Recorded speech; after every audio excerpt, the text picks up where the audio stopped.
नाग पंचमी में क्या करें और क्या ना करें। श्रावण मास में मनाए जाने वाला नाग पंचमी का पर्व सनातन संस्कृति में विशेष महत्व रखता है। यह दिन नाग देवताओं की पूजा अर्चना के लिए समर्पित है। मान्यता है कि इस दिन नाग देवता की पूजा करने से सर्प भय, काल सर्प दोष व शत्रु बाधा से मुक्ति मिलती है।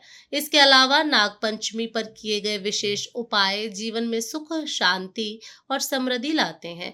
लेकिन इस दिन कुछ सावधानियां बरतनी भी जरूरी हैं, जिनका हमें विशेष ध्यान रखना चाहिए।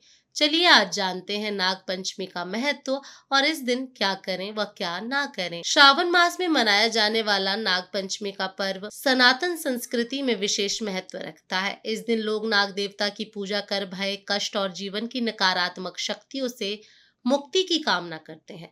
पौराणिक मान्यताओं के अनुसार नाग भगवान शिव के गले का आभूषण है और शेष नाग भगवान विष्णु की सैया माने जाते हैं। इसलिए नागों की पूजा करने से भगवान शिव और भगवान विष्णु दोनों की कृपा प्राप्त होती है। नाग पंचमी का दिन विशेष रूप से उन लोगों के लिए भी महत्वपूर्ण होता है जिनकी कुंडली में काल सर्प दोष है। मान्यता है कि इस दिन विधि विधान से नाग देवता की पूजा करने से इस दोष का निवारण होता है। ग्रामीण क्षेत्रों में नाग पंचमी का पर्व खेतों की रक्षा और सांप जैसे जहरीले जीवों से बचाव की कामना के रूप में भी मनाया जाता है। लोग मानते हैं कि इस दिन नागों की पूजा करने से फसल के साथ साथ गांव के लोगों की भी रक्षा होती है। नाग पंचमी में क्या करें? नाग देवता की विधिवत पूजा करें। नाग पंचमी के दिन घर में या मंदिर में नाग देवता की प्रतिमा या चित्र बनाकर उसकी पंचोपचार विधि से पूजा करें। हल्दी, कुमकुम, फूल, चंदन और दूध से नाग देवता का पूजन करना शुभ माना जाता है। नाग पंचमी व्रत का पालन करें। इस दिन श्रद्धा और नियम पूर्वक व्रत करना चाहिए। व्रत करने वाले जातक को एक समय भोजन या फलाहार करना चाहिए, सोच सकारात्मक रखनी चाहिए और भगवान शिव का सुमिरन करना चाहिए। नाग पंचमी व्रत कथा पढ़ें या सुने। नाग पंचमी व्रत कथा का पाठ या श्रवण अवश्य करना चाहिए। इससे व्रत का पूर्ण फल प्राप्त होता है और परिवार में सुख शांति बनी रहती है।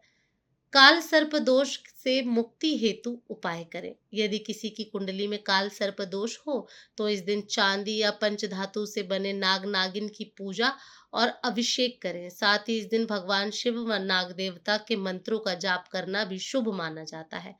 दान पुण्य करें। नाग पंचमी के दिन निर्धन लोगों को भोजन कराना, वस्त्र दान करना, ब्राह्मणों को दान देना पुण्यकारी माना गया है।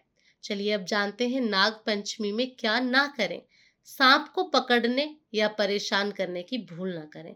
इस दिन सांप को पकड़ना, परेशान करना या मारना महापाप माना गया है।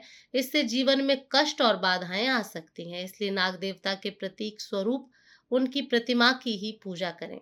सांप को जबरन दूध ना पिलाएं। सांप स्वाभाविक रूप से दूध नहीं पीते हैं और उन्हें जबरन दूध पिलाना उनके और आपके दोनों के लिए हानिकारक हो सकता है। इसलिए नाग पंचमी पर सांप की पूजा करें लेकिन उन्हें जबरन दूध ना पिलाएं।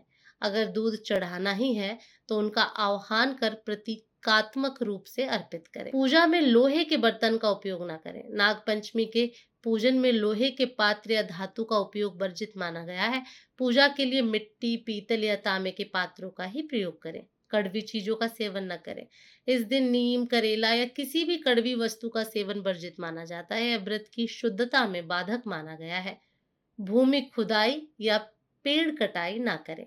नाग पंचमी के दिन भूमि खुदाई या पेड़ काटना शुभ माना जाता है क्योंकि इससे सांपों के वास स्थल को हानि पहुंच सकती है। नाग पंचमी का पर्व हमें संदेश देता है कि हर जीव, चाहे वह भय का कारण ही क्यों ना हो, हमारे जीवन चक्र का महत्वपूर्ण हिस्सा है। नाग पंचमी के दिन पूजा अर्चना के साथ साथ यदि हम आज बताई गई बातों का ध्यान रखें तो जीवन में सुख, शांति, समृद्धि और बाधाओं से मुक्ति। हमारी कामना है कि इस नाग पंचमी आपकी पूजा विधिवत संपन्न हो और नाग देवता के साथ साथ भगवान शिव व भगवान विष्णु की भी कृपा आपको प्राप्त हो।